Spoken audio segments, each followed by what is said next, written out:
Firstly, however, Newt had to do something about the flying saucer. It landed in the road ahead of him, just as he was trying to find the lower Tadfield turning and had the map spread over the steering wheel.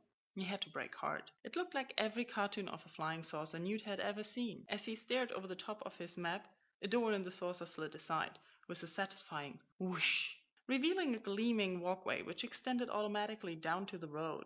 Brilliant blue light shone out, outlining 3 alien shapes. They walked down the ramp. At least 2 of them walked. The one that looked like a pepper pot just skidded down it and fell over at the bottom. The other 2 ignored its frantic beeping and walked over to the car quite slowly, in the worldwide approved manner of policemen already compiling the charge sheet in their heads.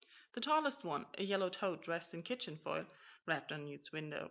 He wounded down. The thing was wearing the kind of mirror-finished sunglasses that Newt always thought of as cool hand-loop shades. "Morning, sir or madam or neuter," the thing said. "This your planet, is it?" The other alien, which was stubby and green, had wandered off into the woods by the side of the road.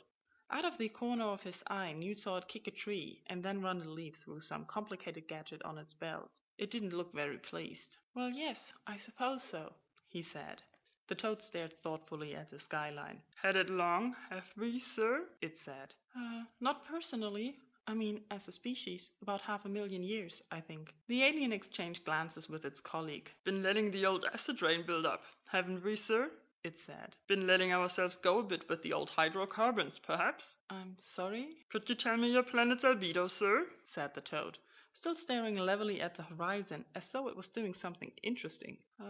No? "Well, I'm sorry to have to tell you, sir, that your polar ice caps are below regulation size for a planet of this category, sir." "Oh dear," said Newt.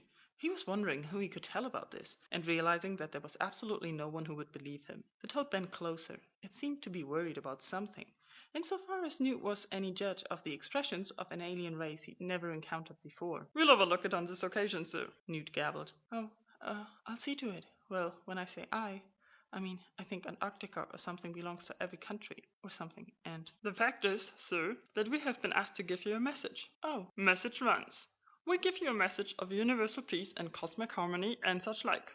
Message ends," said the toad. "Oh." Newt turned this over in his mind. "Oh, that's very kind." "Have you got any idea why we have been asked to bring you this message, sir?" said the toad. Newt brightened. "Well, I suppose—" He failed. "What with mankind's, harnessing of the atom and—" "Neither have we, sir." The toad stood up. "One of them phenomena, I expect. Well, we'd better be going." It shook its head vaguely, turned around, and waddled back to the saucer without another word. Newt stuck his head out of the window. "Thank you." The small alien walked past the car. "The CO2 level up 0.5%, it rasped, giving him a meaningful look. "You do know you could find yourself charged with being a dominant species while under the influence of impulse-driven consumerism, don't you?" The 2 of them righted the third alien, dragged it back up the ramp, and shut the door. Newt waited for a while, in case there were any spectacular light displays, but it just stood there. Eventually he drove up on the verge and around it. When he looked in his rearview mirror, it had gone. "I must be overdoing something," he thought guiltily. "But what? And I can't even tell Shadwell, because he'd probably bawl me out for not counting their nipples."